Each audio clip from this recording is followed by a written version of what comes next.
Olá, bem-vindos ao programa A Vida em Revolução. Eu sou Rui Ramos, historiador, e comigo está o Pedro Jorge Castro, jornalista.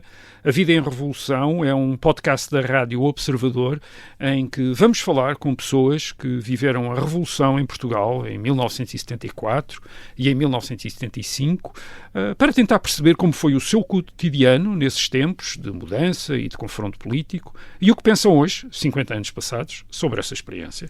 Neste episódio vamos falar com o editor Manuel Fonseca, antigo diretor de programas da SIC, que estava em Luanda quando começou o 25 de Abril. Rui, o que é essencial os nossos ouvintes saberem sobre a forma como a Revolução Portuguesa chegou a Angola? Bem, a Revolução Portuguesa chegou a Angola pela rádio, aconteceu em Lisboa, em Luanda soube-se nesse dia e no dia seguinte, mas o mais importante é perceber que a Revolução em Angola se desenvolveu imediatamente como um processo de descolonização, isto é, de desmontagem da sociedade que existia em Angola até 1974. E o que é que pareceu mais surpreendente nesta conversa? Alguma passagem especial, sim, para qual queira chamar a atenção dos nossos ouvintes? Houve um momento que eu retive como muito significativo, que Manuel Fonseca envolveu-se no processo revolucionário em Angola, isto é, na descolonização de Angola, que passa por uma guerra civil. Ele, como identificando-se com Angola, quer participar nessa guerra civil, e ele conta-nos aqui o momento em que ele e um grupo de jovens como ele, que são estudantes, intelectuais, digamos assim, se propõem a pegarem armas e a ir combater, e há um soldado, neste caso um soldado do MPLA, uma vez que eram as forças com as quais Manuel Fonseca estava, que, vendo aqueles jovens idealistas, políticos, intelectuais a prepararem-se aí para a frente de combate, percebe quão pouco úteis eles iriam ser e que poderiam ser mais interessantes noutros trabalhos, e os manda embora, digamos assim, salvando-lhes provavelmente a vida. E às vezes as revoluções têm estes momentos em que alguém muda aquilo que poderia ter acontecido se, sei lá, a Manuel Fonseca, se não tivesse havido este soldado do MPLA que percebeu que o papel dele não era combater naquela guerra. Imperdível. Vamos então ouvir. Manuel Fonseca, bem-vindo. Começo por nos dizer que idade tinha e onde é que estava quando se deu o 25 de Abril de 64 em Portugal. Tinha 20 anos, o que é uma idade perfeita, porque é a idade em que se é anarquista, não é? Portanto, tinha 20 anos e estava em Luanda. Por acaso, tinha chegado a Luanda um mês antes do 25 de Abril. Tinha estado em Portugal antes, eu vivi sempre em Angola.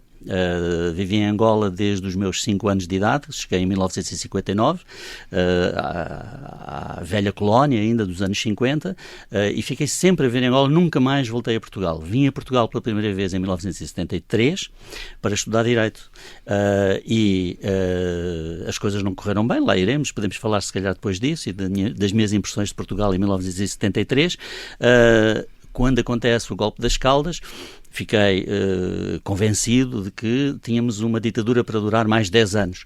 E foi com essa inteligência que eu cheguei a Luanda, ao programa Equipa de Rádio, onde eu participava, e informei toda a gente que o regime não cairia. Portanto, nos próximos 10 anos estava rijo e seguro e de ferro. Um mês depois, estava eu na Biblioteca Nacional de Angola, eram 4 da tarde, e pela minha orelha, do lado direito, um amigo meu, José Carlos Correia Nunes, Juju para mim, mais novo do que eu, disse-me ao ouvido, sussurrou-me: parece que há um golpe em Portugal, está a dizer a Rádio Sul-Africana. Eram já 4 da tarde, em Portugal as coisas já estavam avançadíssimas, eu tinha 20 anos e só soube naquele momento que havia um golpe. Não sabíamos que golpe era, se era um golpe, porque havia nessa altura quem tinha um mínimo de informação política sabia que havia 2 possíveis tendências. O Spínola era uma delas, os militares do Spínola, outra era o Caúza da Riaga, que aparecia como uma espécie de espectro assustador de um golpe de extrema-direita. E, portanto, não fazíamos a mínima ideia do que se poderia acontecer ou não. Eu tinha ao meu lado esquerdo um livro do John Lyons, que era uma coisa altamente motivadora, um livro sobre linguística, e era isso que eu estava a ler.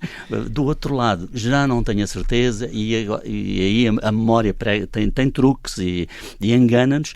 se já tinha um livro de Karl Marx sobre o programa de Gotha, que é um ensaio muito interessante. Porque a Biblioteca Nacional de Angola, que era dirigida pelo professor Carmo Vaz, ou doutor Carmo Vaz, era uma biblioteca muito aberta e tinha livros proibidos, aos quais se podiam aceder com leituras, algumas das coisas podia-se aceder, já havia uma certa abertura, portanto, nessa altura. Estávamos em 74, antes do 25 de Abril, bem entendido, mas já em Angola e com outra perspectiva. Não tenho a certeza se esse segundo livro estava mesmo na mesa ou não, ou se o levei só depois já do 25 de Abril para casa, porque podia-se levar livros para casa também. É assim que eu dou conta de que em Portugal, ao contrário do que eu previa, depois da minha experiência de 73, 74, foram 7, 8 meses que eu explico, foram 7, 8 meses de árdua boémia, e portanto... Mas uma boémia politizada também, definia-se um bocadinho como maoísta na altura, um bocadinho politizada, foi a primeira vez que eu descobri que havia essa coisa do marxismo-leninismo, já lá em Angola, em 72, 73, e tinha uma simpatia particular por um grupo da Faculdade de Direito que era o Ousar Lutar, Ousar Vencer, que obviamente se veio a converter no MRPP.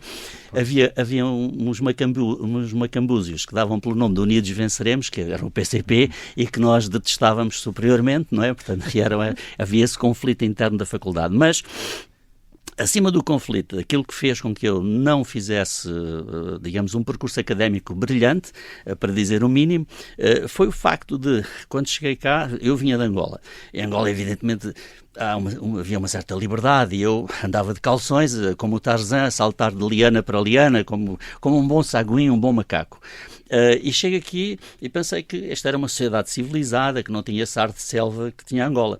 Mas não, quando cheguei, a primeira coisa que encontrei foi gorilas à porta da faculdade onde eu ia entrar. E depois entrei e descobri lá dentro uma coisa pior, que eram uns professores que eram dinossauros. E realmente, entre gorilas e dinossauros e a minha selva, eu sempre senti que era melhor voltar à selva de Angola do que estar nesta pequenina selva, com duas exceções, devo dizer. Havia 2 professores brilhantes e que tinham outra visão do mundo e que já passavam... Era a única razão para uma pessoa se levantar antes do meio-dia, era o professor Marcelo, que era um assistente de 20 e poucos anos, na altura, e o Jorge Miranda, que era outro assistente também. E eram 2 assistentes jovens que faziam um contraste absoluto com esse universo dinossáurico da Faculdade de Direito. Estamos a falar da Faculdade de Direito da Universidade de Lisboa, da Universidade Clássica. E, portanto, aquilo que aconteceu foi que a minha vida académica murchou, o meu interesse e a minha motivação murchou, e fui descobrir, de repente parecia a sociedade portuguesa, uma sociedade cinzenta, muito hierarquizada, pouco livre nos movimentos, o que me afastou, digamos assim, do convívio diurno com a cidade. Preferi o convívio noturno. E no convívio noturno de 73, e acho que isto interessa para a questão do 25 de Abril, aquilo que eu descobri foi que havia uma sociedade em ebulição por trás da outra. Essa sociedade não era só o ousar lutar, ousar vencer das manifestações diurnas. Era uma sociedade que, nos copos, nas relações humanas, no sexo, na libido, queria outra coisa. Já não estava de modo nenhum sintonizada com aquilo que era o regime político. E nesse sentido, eu digo que uma das razões que leva ao tão fácil triunfo militar é também o facto de, estruturalmente, a sociedade já não estar em consonância com aquilo que era o regime e com as discussões que o regime tinha e com a atitude do regime. Portanto, já agora, Manuel, quais eram os locais em Lisboa dessa Lisboa noturna? Quer dizer, havia imensos locais aos quais a minha bolsa, infelizmente, nem sempre me permitia aceder. Mas sim, desde o porão da nau ao Paco em frente à Gulbenkian, onde havia grandes ciclos, já ciclos de cinema, que o João Bernardo da Costa, com quem depois vinha trabalhar, organizava e fazia, todas as atividades da Gulbenkian eram, de resto, já atividades que estavam além do país, aproximavam-se um pouco da Europa, mas, repito, opaco. A Alga, que era ali perto da Avenida de Roma, onde o Fernando Lopes também, o cineasta Fernando Lopes, pontificava. Portanto, havia todo um conjunto de locais que marcavam a diferença. Lembro-me, por exemplo, que aquilo que mais nos motivava era ler o Cinéfilo, do António Pedro Vasconcelos, do Alberto Seixas Santos e do João César Monteiro, por exemplo, e o Fernando Lopes. O diretor, aliás, era o Fernando Lopes. E o Vasco Polivalente também. O Vasco Polivalente é do Tempo e o Modo, mas também escreveu no Cinéfilo.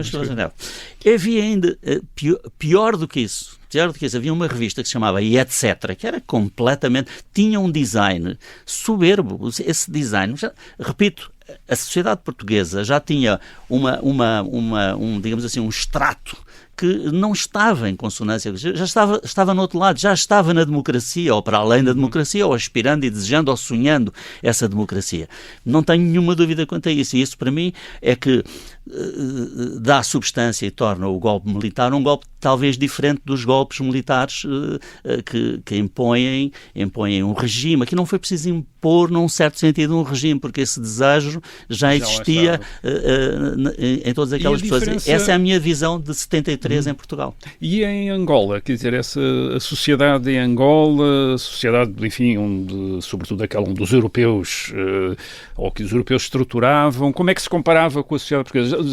Já falaste da liberdade que tinhas, mas era mais livre, havia mais tolerância para dissidência ou para alternativas ou não? Quer dizer, como é que era? Politicamente, eu diria que era uma sociedade mais anódina ou inócua, ou seja, a política não era o decisivo naquela sociedade. Aquilo era... Isto é difícil de comparar, mas houve um dia em que eu fui pela primeira vez, em 86, fui pela primeira vez à Califórnia. E quando cheguei à Califórnia, já tinha saído de Angola há 10 anos. Há 9. Quando cheguei à Califórnia, e já estava aqui em Portugal há 9 anos a viver a nossa democracia, a vida europeia. E chego à Califórnia e de repente disse, desculpa, mas eu estou outra vez em Angola. Ou seja, esquecendo a política, o que havia era, portanto, uma grande mobilidade, uma facilidade, um pleno emprego. Eu nem sabia o que era pleno emprego nessa altura, não sabíamos o que era isso, não pensava nisso. Agora que retrospectivamente tento dar inteligibilidade àquilo que está por trás, digo a expressão pleno emprego, mas o que eu diria é sobretudo mobilidade, uma crença muito grande de que tudo vai correr bem e vamos ter um futuro. Portanto, não havia nenhuma interrogação sobre o futuro. Porque o futuro era seguro que ia correr muito bem. Estou a dizer a forma como se vivia, na vida do dia-a-dia. As pessoas não... a política não existia. Ao contrário de Portugal, onde sim havia uma tradição do Partido Comunista, a tradição católica progressista, só mesmo grupos muito específicos onde eu estive integrado é que tinham alguma consciência política. A maior parte da sociedade era a política e tinha sonhos completamente abstrusos e difíceis de dizer, de total consonância rássica, de que Angola poderia ser muito melhor que o Brasil, uma evolução. A ideia era paradisíaca, num certo sentido. Havia um grande otimismo, era uma sociedade otimista. Total otimismo, era uma sociedade otimista. Em 73... Em 72, 70, a partir de 1970, 71, 72, 73, Angola viveu um período de desenvolvimento absolutamente incrível desse ponto de vista. Obviamente, e que impacto teve o 25 de Abril lá? Como é que ainda aumentou mais esse otimismo? Foi muito rápido a perda do otimismo em Angola. Foi muito rápido, porque o conflito, a partir do momento em que a sociedade se cinde como nunca se tinha percebido que se podia cindir entre brancos e negros, a percepção de que era insustentável, sem poder militar, suportar um modo de vida que ali estava, foi evidente. E os conflitos nasceram muito cedo. Estamos a falar de Abril. A partir de junho, julho, no verão, já há conflitos, ataques nos MUSEC, o conflito que se pode intitular entre taxistas e MUSEC, para simplificarmos as coisas, não é? Pois. Mas esse conflito, a partir desse momento, percebeu-se que não havia futuro. e não havia futuro para aquela sociedade. Havia um futuro para Angola, havia um futuro para Portugal, e aqueles portugueses tinham que encontrar outra solução na esmagadora maioria dos casos. Só ficaram em Angola meia dúzia de loucos, jovens de 20 e tal anos, e enfim, ainda ficou mais gente, mas pronto, simplificando, diria que para ir ao meu caso, éramos um conjunto de loucos que abandonámos a nossa, já não via com a minha família desde os 19 anos, portanto já tinha uma vida independente, o que também tem a ver com a situação de Angola. Tinha uma vida independente. E, portanto, usei essa independência e fiquei sozinho, como ficaram alguns bons milhares de jovens luandenses do Lubito, do Uambo, ficaram aderindo à ideia do nacionalismo angolano, que passámos a encarnar ainda no espírito multirracial e que foi uma pequena ajuda também, se quiserem, ajuda e o seu contrário naquilo que veio a ser a evolução de Angola depois. Mas voltando a esse dia 25 de Abril e à tarde em que na biblioteca Nacional de Angola alguém te sussurrou que, segundo a rádio sul-africana, parecia que havia um golpe. Como é que foi o resto do dia e como é que foram os dias seguintes? Os dias seguintes foram, eu tinha antes de vir para Portugal, participava num programa de rádio que era do Carlos Brandão Lucas, que se chamava Equipa. Tinha 4 programas na Rádio Eclésia e Emissora de Angola. Em Angola não havia televisão e o rádio era extraordinariamente importante, não é? Fundamental. Era o grande órgão de comunicação, era de facto a rádio. Não havia televisão. E, portanto, eu participava nesse programa. Eram 4 programas, os programas Equipas do Carlos Brandão Lucas, no qual participavam dos locutores hoje conhecidos em Portugal. O António Macedo era um dos locutores também, e eu com mais 2 ou 3 pessoas éramos os cronistas. Era um miúdo, nunca me pagaram e portanto escrevia, tinha 17 anos e comecei a escrever aí, escrevia uma coisa que era O Rei Morreu, Viva o Rei, que eram crónicas sociais antes do 25 de Abril. A partir do meu regresso de Portugal, começo a fazer, e logo a seguir ao 25 de Abril, começo a fazer uma coisa que eram as crónicas do Aracnídeo, portanto, e que eram altamente politizadas, como o programa se politizou imediatamente. E, portanto, o que eu passei a ter foi uma ação política mais direta, mas muito individual e muito pessoal, porque eu nunca estive integrado, eu nunca pertencia a nenhum partido. O único partido a que pertenci, porque tinha que se pertencer ao movimento, era o MPLA em Angola, ao qual tive uma ligação direta, com o cartão. Foi uma identificação logo inicial, não? Com o MPLA? Logo. Mas isso, éramos de Luanda, era muito complicado ser de outra maneira. Os movimentos tinham um perfil muito claro, não é? Portanto, eles estavam ligados de alguma maneira aos três grandes grupos étnicos angolanos. Os quimbundos de Luanda eram o MPLA, os kikongos estavam ligados à antiga UPA FNLA, que estão ainda ligação do Reino do Congo, ligados ao Congo, Zaire, no norte, e ao sul os Ovimbundo, que estão ligados à UNITA. Eu depois vim para o Lubito, e no Lubito tive confrontos muito diretos também com a UNITA, e éramos minoritários, e eu percebi o que é a dificuldade às vezes de ser minoritário. E, portanto, contou que até foram ameaçá-lo ao liceu em que dava aulas. Sim, várias vezes aconteceu. Nós tínhamos um temeu pela vida alguma vez? Como é que enfrentava essas situações? Temeu pela vida? Não, porque a ideia de temer pela vida é uma ideia que era peregrina nessa altura. Mas vinham com armas, não é? Sim, claro. E eu ia buscar pessoas com armas também. Portanto, a ideia de temermos pela vida, para nós, mais uma vez repito, nós somos uma minoria que não tem nada a ver com aquilo que as populações viveram ou sentiram. Agora nós estávamos ligados a movimentos e tudo isso, vivíamos as coisas de uma ou outra maneira.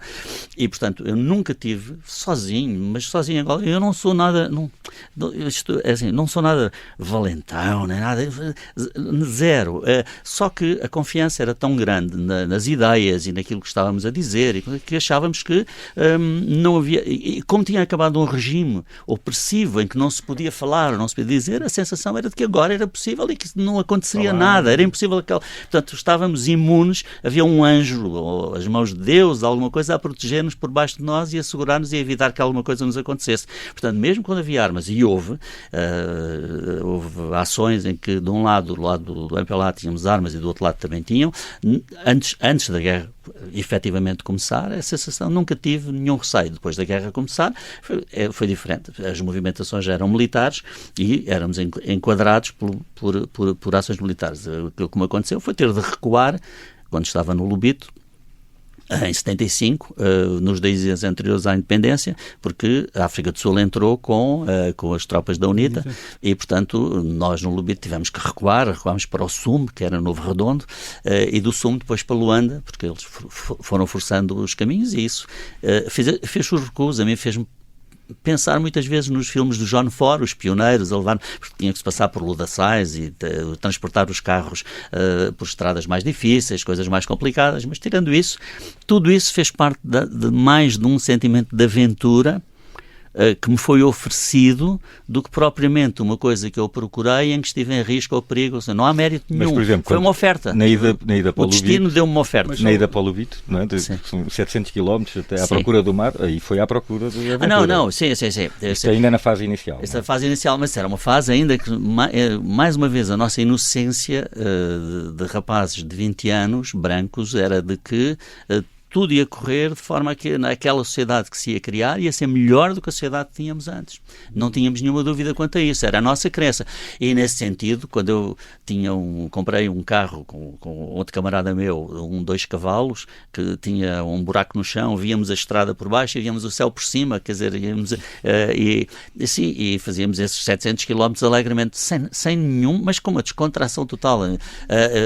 Por acaso, houve uma situação específica em que deixei a minha família, ainda estava em Luanda, antes de terem vindo para Portugal, e há 2 cavalos que foi incendiado e foram mortos 2 rapazes que iam lá, desapareceram pelo menos, e a minha mãe teve de luto, porque as comunicações eram difíceis, não havia mesmo telefones em casa, não havia tantos como em Portugal, por exemplo. Mesmo assim também não havia tantos como isso. Era difícil colocar um telefone lá, então ainda era mais difícil. O resultado foi que só uma semana depois é que a minha mãe soube que eu estava vivo, que não era eu, que não era o meu 2 cavalos, que era outro 2 cavalos que tinha sido incendiado e as pessoas mortas. Mas isso quer dizer também que, portanto, essa é a experiência de quem tem 20 anos e mantém esse otimismo, mas as pessoas mais velhas da sua família estavam a ver as coisas de uma maneira diferente. Completamente diferente, embora há experiências que também é difícil de contar e de fazer passar, mas é assim, a minha família era uma família pobre, e como era pobre, nós vivemos sempre muito, muito, muito próximo das comunidades negras. Do outro lado da rua ou então em bairros onde eram mesmo bairros já interclassistas e interrácicos. Os meus amigos eram mestiços, e eram negros, e eram brancos também, como é evidente. Mas a minha família já viveu... Portanto, a casa que comprou... Os meus pais venderam tudo o que tinham em Portugal, nas aldeias e não sei o quê, e compraram uma casa, que era aquilo que queriam ter. E a nossa casa era a última casa do Alcatrão, do outro lado era coisa. E quando eu volto a Luanda, várias vezes, depois de estar no Lubito e tudo isso, encontrei várias vezes a minha família já no MUSEC, em convívios, em não sei quantos, e estavam... Portanto, havia um convívio muito grande, então não fugiram. Não precisaram de fugir. Mas quando quiseram fazer os seus caixotes, que todos hoje sabemos fazer os caixotes, quem fez os caixotes foi a população local, para os meus pais. Ajudaram-nos a fazer os caixotes, a pôr as coisas todas que eles queriam pôr, ou seja, não houve... Isto é raríssimo. Eu não estou a dizer que isto é... Eu compreendo muito bem a dor e o sofrimento das pessoas que passaram pela perda total das suas coisas e em situação de perigo e de sofrimento, logo nesse momento de perseguição até.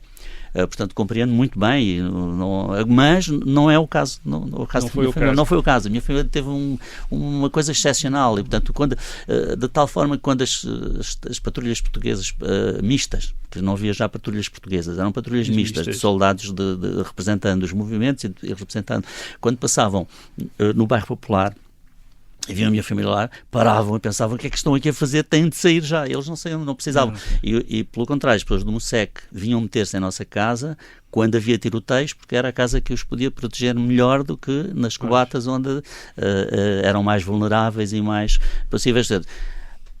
Mas isto não é uma experiência minha, é um mérito da minha família, eu não tenho nada a ver com isso. Foram eles que tiveram esse mérito e essa relação e conseguiram ter esse equilíbrio e essa situação específica. E além dessas grandes transformações políticas, que outras transformações é que se observou na sociedade angolana e sobretudo na sociedade onde estavam os europeus naqueles dias a seguir ao 25 de Abril? Quer dizer, de repente houve uma abertura maior, ou houve preocupação, ou a preocupação dominou? Como é que foi? Eu penso que a preocupação dominou muito a percepção de que o poder militar que a proteção militar ia desaparecer, criou nas populações, de uma forma geral, tirando nos que eram mais politizados e mais, quando eu digo mais politizados, que eram mais aderentes às ideias mais de esquerda, ou tinham passado por histórias do PC, tirando essas pessoas, a maior parte das pessoas sentiu realmente que ia ter uma situação complicada. Para nós, o que mudou de repente a sociedade foi-se esboroando. Aquilo que nós conhecíamos foi-se esboroando. E significa o seguinte, significa que de repente para beber uma cerveja é difícil. Significa que para comer um prego no pão não há, deixa de haver carne. Então aí nós, os que ficámos, criamos redes e esquemas que os angolanos são mestres e que são maravilhosos a fazer isso. Primeiro, devo dizer também, acrescentando, que o povo luandense, os caluandas, têm um maravilhoso sentido de humor.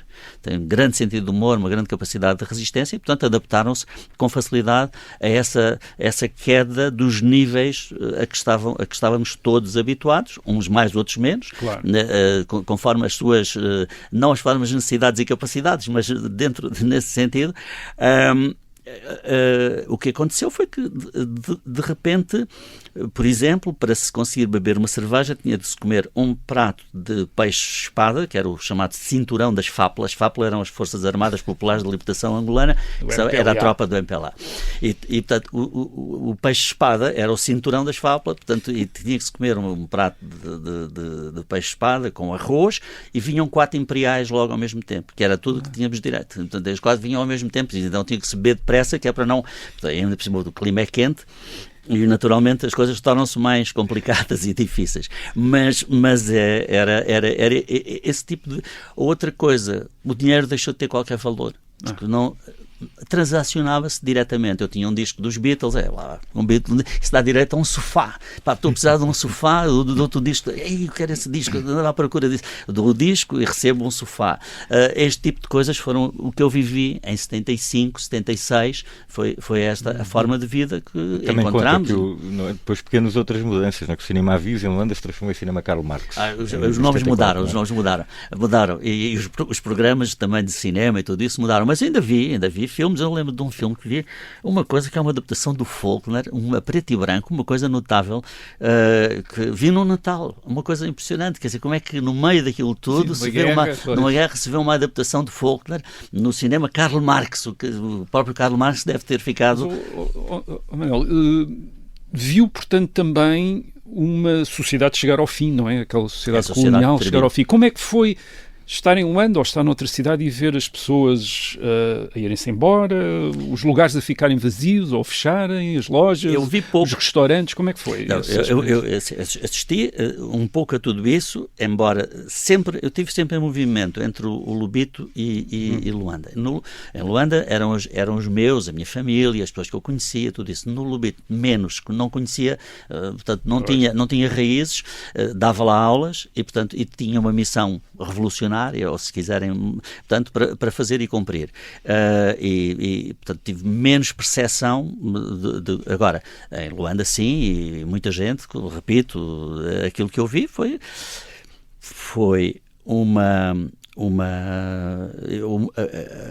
qualquer coisa que roçou, em alguns aspectos, a tragédia. Portanto, essa tragédia humana, sim, sentiu-se. Há a parte divertida, os restaurantes, as cervejas, eu não sei, essa parte é a parte anedótica. Depois há a parte humana, quando se envolvem seres humanos e se envolvem famílias inteiras e mudanças de vida de pessoas que são totalmente inocentes relativamente àquilo que está a acontecer, aquilo que se sente é, de facto, facto, independentemente de querermos uma sociedade nova, como queríamos, que era a ideia que tínhamos, independente disso, a percepção da tragédia e do sofrimento humano é inescapável. Mas, a dada altura, no livro, refere-se a quem embarcou na ponta aérea como indesculpáveis defuntos. Eram olhados como traidores? Quando eu estou a falar disso no meu livro, na Crónica, já me refiro à militância. Estamos a falar de militantes. A partir de um certo momento, digamos assim, quem esteve do lado do MPLA e assumiu o poder em Angola, foi-se criando uma sociedade muito opressiva, mas terrivelmente opressiva, mais opressiva do que para nós, na vivência, do que no tempo da ditadura portuguesa de Salazar e de Marcelo Caetano, que era muito opressiva realmente, e digamos a ação de repressão da polícia política foi brutal. Acho que todos sabemos disso. Não vamos sequer invocar o 27 de maio de 77, mesmo antes. Essa ação acompanha também um movimento social de reprovação daqueles que querem sair. E a partir portanto, quem sentiu, como eu senti, por exemplo, que a minha vida estava a ser completamente sufocada, as minhas ambições de crescimento intelectual, de crescimento emocional, estavam a ser sufocadas por aquele tipo de sociedade, dizer assim, eu não vou ficar aqui. Estas pessoas passavam por um mau bocado para sair. Tinham que encontrar, e eram aqueles que, e quando desapareciam, pronto, eram uma espécie de defuntos, porque desapareciam e nunca mais se falava deles. Portanto, esse é o momento em que eu tenho essa percepção de que eu e tive muita gente teve essa, eu preciso para satisfazer os meus sonhos literários, os meus sonhos poéticos, os meus sonhos emocionais. Eu preciso de outra vida e de outra dimensão, e tenho que sair, tenho que encontrar que aqui nunca vou encontrar. Mas durante 74, 75 é a revolução, é a possibilidade de haver outro tipo de sociedade. Quando é que começou a perceber que as coisas não iam ser como esperava ou como queria? A minha percepção é, no início de 75, a minha desilusão era total. A compreensão de que, no início de 75...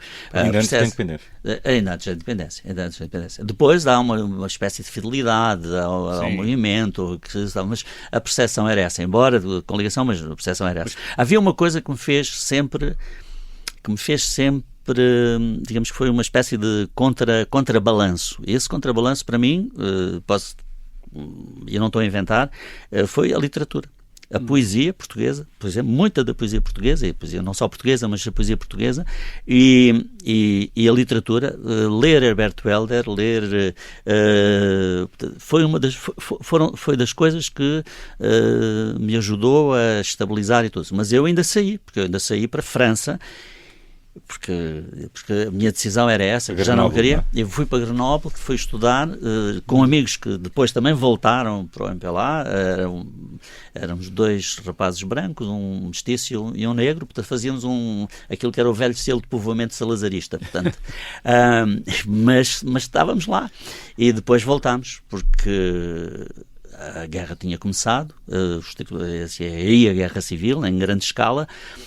E nós sentimos e quisemos voltar, porque quando se tem 21 aí já, nos 21, quando se tem essa idade, o desejo de ver acontecer aquilo que tínhamos visto, talvez sempre no cinema e nas outras coisas, queríamos ver a revolução, a guerra, não sei o quê, e voltámos. E o que é que viram? Como é que foi esse choque?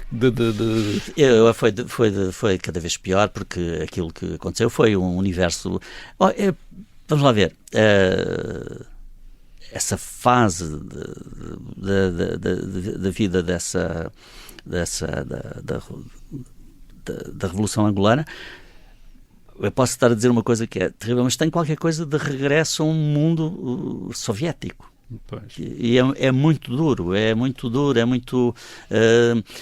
retira muita da alegria até do dia-a-dia, e desapareceu essa alegria, essa surpresa do dia-a-dia, de repente desapareceu. Essa percepção é demasiado dura para quem tem alguma sensibilidade, acho eu, não se dar conta dela e não sentir que não vai querer viver assim. Então onde é que foi o seu envolvimento militar mesmo? Muito pouco. Eu nunca fui militar. Mas queria participar com armas, não é? Inclusive cheguei... Houve um momento quando nós estávamos em Novo Redondo, no Sumbe, tínhamos recuado, tínhamos visto os primeiros cubanos, que nós vimos, não quer dizer que não houvesse já, mas não estavam tão visíveis. E estavam a montar o primeiro míssil terra-terra numa das estradas de acesso para cortar a entrada, ou para atrasar a entrada possível dos sul-africanos. Era um monacachito. Os mísseis, havia os caminhões com as 40 bocas de fogo, e depois uma boca de fogo pode tirar-se e faz um míssil terra-terra. Era um monacachito, que era isolado, não é? Estavam eles a montar, não sei o que, e voltámos. E, portanto, apesar de tudo, o nosso sentimento nacional, se quisermos, que era o que nós queríamos ser, queríamos pertencer e queríamos ser, e nós éramos um grupo de 4 que nos oferecemos para a frente de combate. Tínhamos armas, de facto, e oferecemos para... E um miúdo do MPLA, tinha a nossa idade, olhou para nós e disse: os camaradas são intelectuais, ficam já aqui então na organização. A organização precisa mesmo, na retaguarda dos camaradas aqui na organização, não vão para a frente, não deixo, não vou deixar. E, portanto, foi ele que assumiu ali, naquele momento, que nós não íamos para a frente. Não podíamos ter ido para a frente sem preparação, e sem, como aconteceu em alguns casos, e, portanto, seria uma coisa provavelmente desastrosa para as nossas vidas. Mas este episódio é mesmo verdadeiro, foi assim que aconteceu. Nós estarmos aquele rapaz, um jovem como nós, da nossa idade, percebeu que a boa decisão era aquela. E foi assim que nos salvou. Mas nessa altura, portanto, há uma espécie de militarização da sociedade. Da parte masculina, sim, mesmo algumas mulheres, mas sobretudo masculina, sim, uma militarização. Os jovens todos participaram.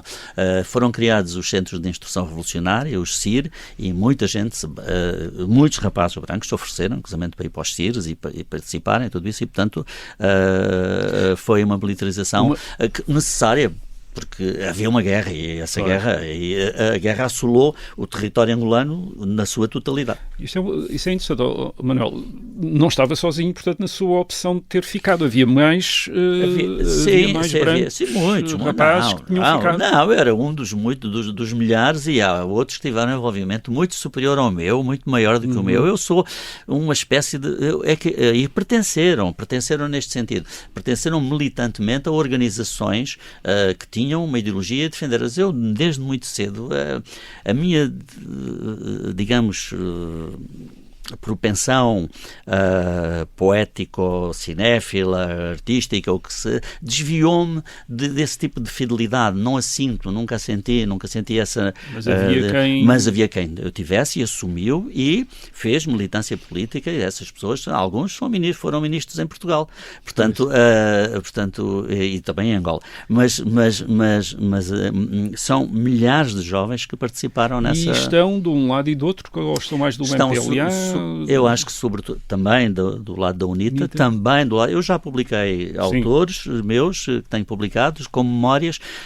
Um deles é o Onofre dos Santos, que pertenceu ao Tribunal Constitucional Angolano, e que estava ligado à FNLA, e que ocupou, como eu lhe disse, indevidamente os lugares que eram meus no Lubito. Portanto, a minha boate, o cabaré, onde nós dizemos, e, portanto, tudo isso...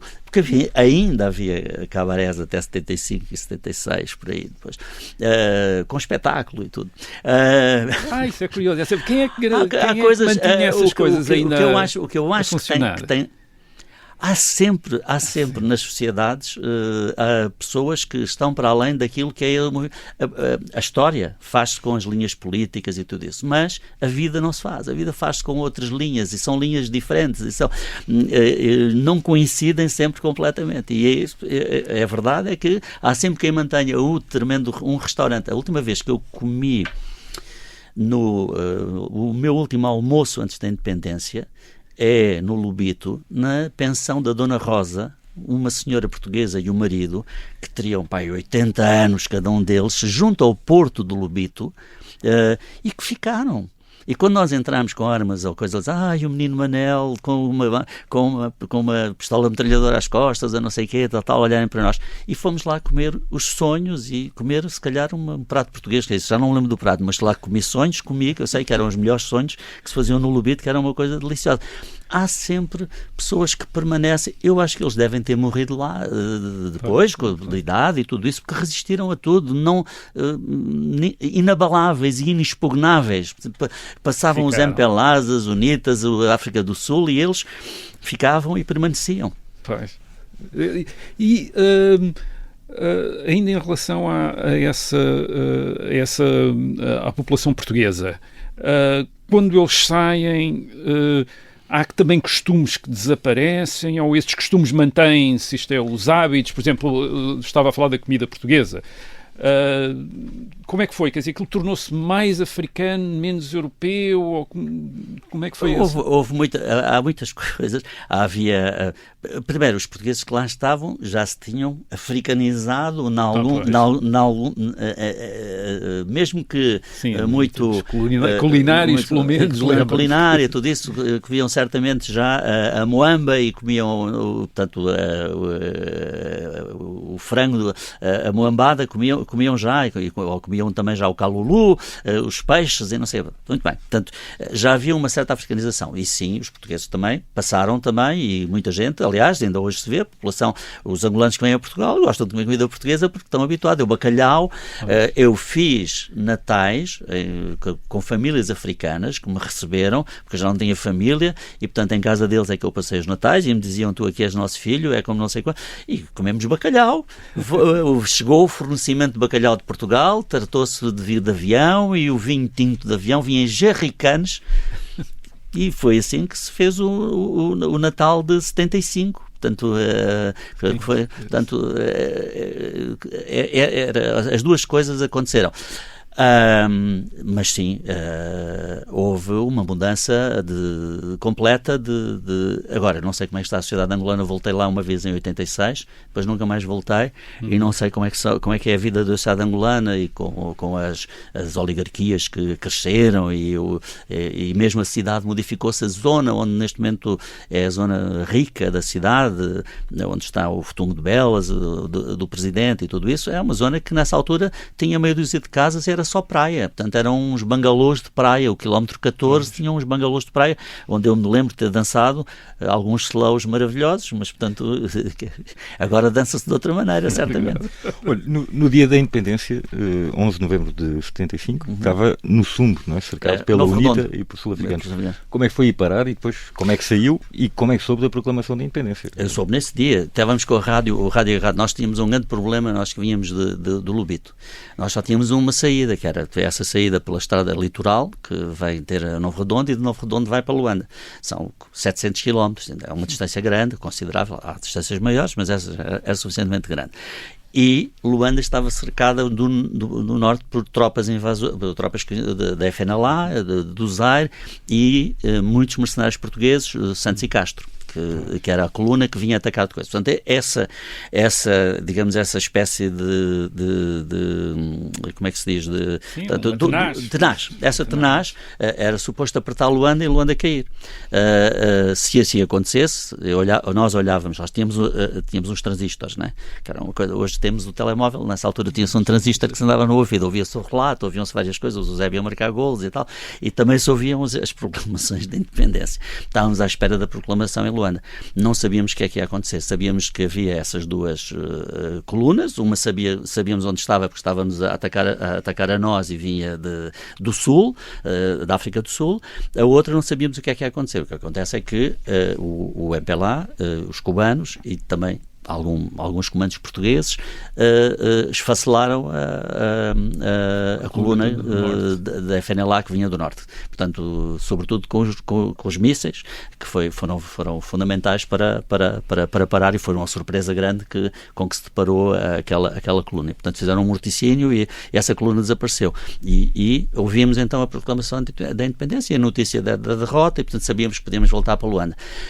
Antes disso, olhávamos para os barcos de pesca, que havia o Novo Redondo tem mar, não é? E estávamos ao pé da costa e, portanto, tínhamos os barcos de pesca. A única hipótese é ir para o Brasil, apanhar estes barcos e ir pelo mar e tudo, e fugir para o Brasil, qualquer coisa. Aos 21 anos pensa-se em tudo, essa era uma das hipóteses que nós punhamos. Como é que olhava para Agostinho Neto, na altura? Que impressão tinha dele? Ainda não tinha a impressão tão dura que terei hoje. Mas não tinha, para ser franco, havia uma ou duas figuras do MPLA que eu achava mais interessantes. Achava mais interessante o Viriato da Cruz. Eu dava aulas de literatura e passei a dar aulas de literatura angolana. Portanto, tinha um contacto com os poetas e com os escritores angolanos e tudo isso. E, de repente, a poesia do Viriato da Cruz parecia uma poesia, de facto, mais solta. Basta pensar naquela coisa do Benjamin que o Sérgio Godinho canta, a canção que escreve-lhe uma carta e ela diz que não sei o quê. Portanto, que é uma história muito, muito bonita, a história desse poema. O Neto, toda a poesia é uma poesia que está marcada um bocadinho pela uma visão manicaísta, se quisermos, sempre. Há sempre essa marca, está muito lá, não há propriamente lirismo, na verdade. Portanto, é um presidente, mais do que um poeta, na verdade. E já tinha essas reticências, e a minha percepção era essa, mas ainda não tinha a ideia que depois se veio a confirmar, nem conhecia totalmente aquilo que já tinha sido o passado. O MPLA tem um passado complexo e muito complicado de luta intestina, sempre. Que é basicamente a tradição dos partidos comunistas também. Portanto, é a ideia da exclusão. Exclui-se sempre o outro, portanto, não há o fraccionismo, dissensão, ou seja, há sempre alguém que tem que ser expulso e que tem que ser afastado, portanto, e é isso que ainda não tinha essa percepção total do que tinha para trás. Sabia um bocadinho, sabia que o Viriato da Cruz tinha sido afastado, era uma das coisas. Também percebia que o Mário Pinto Andrade também não estava lá, portanto havia todos esses elementos que punham alguma sombra sobre a figura. O que se passou depois a seguir foi muito pior do que tudo isso. Só uma coisa, está em 75, revolução, guerra em Angola. Tinha notícias de Portugal, acompanhava Portugal, qual era a sua impressão disso? Sim, acompanhávamos. Quando voltei para Luanda, depois voltei para a faculdade, para estudar Direito, e a partir daí, portanto, íamos recebendo notícias regulares de Portugal. Não havia televisão, mais uma vez, a televisão começou a fazer pequenos ensaios, mas não havia televisão disponível. E, portanto, era através da rádio, através dos jornais portugueses que às vezes chegavam também, íamos recebendo, íamos sabendo da forma como a situação política portuguesa ia evoluindo. Não vim mais cá a partir dessa altura, depois quando vim definitivamente, e portanto não tinha contacto direto com a rádio, mas sim, ia sabendo, ia-me interessando, ia recebendo notícias de Portugal. E sim, lembro do 25 de novembro, por exemplo, que é visto em Angola como se fosse um desastre total, de que o país caiu nas garras da direita, e não sei quantos, era um bocado a apreciação que era feita nessa altura. E tinha a sua família já cá Minha família em Portugal, e mantinham contactos?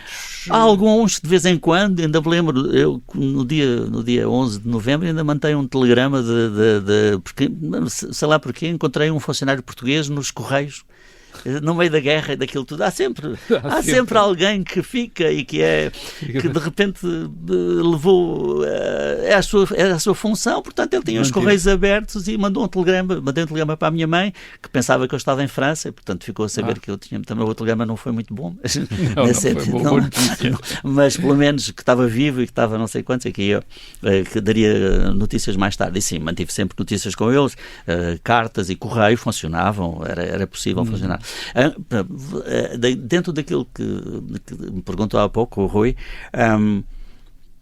O que é curioso é que nós, depois em Luanda, houve ali 2 anos, eu não sei, depois eu vim-me embora e depois não posso dizer o que é que se passou a seguir, mas em que luz, água, telefones, nada se pagava. Tudo isso telefonava-se para Portugal horas, se fosse preciso, ao telefone, ou não se pagava, pura e simplesmente. Portanto, já tinha, e funcionava. E funcionava.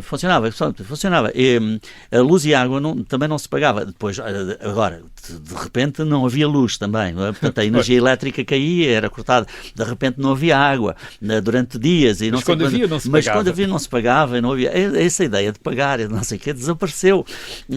Porque não havia serviços, não havia capacidade de cobrança, não havia capacidade de porque toda a estrutura social estava virada para a guerra.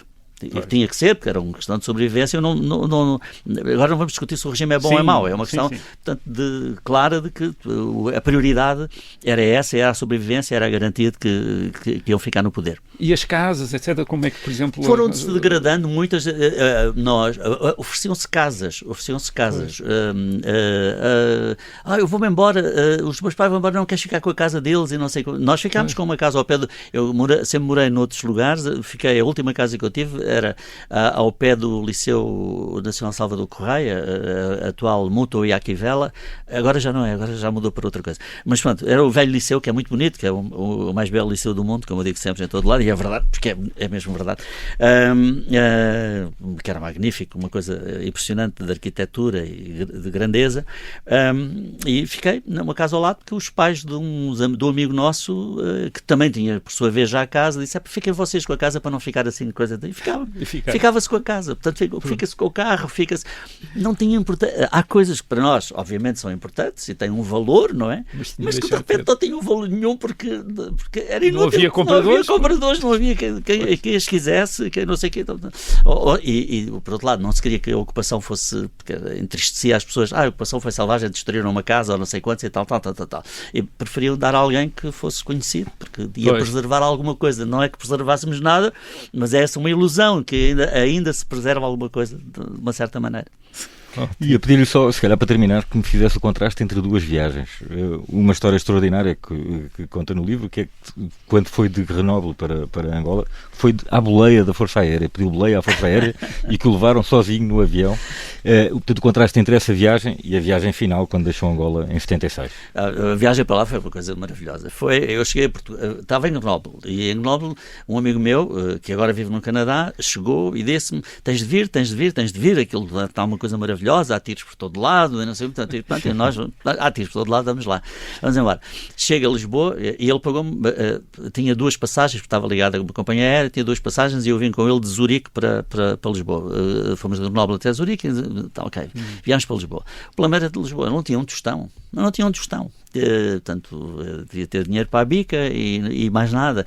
E disseram, se fores à Força Aérea, se calhar eles levam, porque estão a fazer tantas viagens. Eu fui a Monsanto, à Força Aérea, cheguei lá e disse aos militares que lá estavam, olha, eu queria, agora vocês vejam, apareço lá com o meu 1,64 m, não é? Assim, com um mau aspecto, 21 anos e tal, e digo-lhes, olha, eu queria ir para Angola, não sei, você está louco, então estamos a trazer pessoas lá, os aviões vinham cheios com pessoas que estavam a fazer ponta aérea, você é louco, nem pense nisso, não, mas vou dar, até que um sargento, há aqui uma lei que permite que a gente lhe dê boleia. Há uma lei, é a lei do povoamento, não sei o quê. Se ele assinar aqui uma coisa que vai para lá com um povoador, a gente pode levá-lo. E então assinei. Eu fui como povoador em 75, outra vez para Angola, no avião que tinha acabado de chegar a Portugal e que levava 2 soldados que estavam a arrumar as latas, que ainda o avião mal tinha tempo de chegar, ser, digamos, limpo, e meter o combustível e voltar. E voltei sozinho, não havia mais ninguém no avião, era um Boeing. Cheguei e parei, foi no aeroporto militar de Figo Maduro aqui, cheguei à parte militar do aeroporto, agora 4 de Fevereiro, em Angola, e desci sem ninguém, não havia alfândega, não havia nada, e eu saí com a minha máquina de escrever Hermes Baby e um saco às costas e com a minha mochila e voltei a Angola assim. Portanto, e assim foi povoar Angola. E assim povoei Angola. Com grande entusiasmo. Quando voltei, foi um voo curioso, porque vinha com um amigo meu, que já morreu, foi militante do MPLA, esteve do lado da guerrilha mesmo e depois esteve na revolta ativa. E ele vinha muito preocupado, no aeroporto, quando entrámos, disse: eu não vou conseguir, eles não me vão deixar passar, vínhamos juntos, não me vão deixar passar, eu sei como eles são, eu não vou deixar passar. Mas passámos a alfândega. Mas vem buscar aqui à sala de espera, a sala de espera e tal, vamos para o avião. Eles vão buscar o avião, não sei o quê. E quando levantámos o voo, ele dizia: enquanto estivemos no espaço aéreo, eles mandam o avião para trás e tal, e conseguimos passar. E quando ele passou, foi uma festa muito grande, porque ele esteve clandestino durante algum tempo lá, e portanto, isso deu um certo prazer de ver que ele tinha conseguido. Não era o meu caso, eu não tinha, era português, já não tinha direito a perder, não adquiria a nacionalidade angolana, portanto, mas no caso dele era de facto uma situação complicada, e ele ter ultrapassado, e para mim era de noite, foi de noite, não vi as águas da Corimba, não vi toda a minha panóplia sentimental foi sossegada por essa situação exatamente muito complicada dele. Portanto, foi assim que foi o meu regresso a Portugal. Já lá voltei e já chorei, e se lá voltar choro outra vez. Chegamos assim ao fim deste episódio do programa A Vida em Revolução. Voltamos na próxima semana. Até para a semana.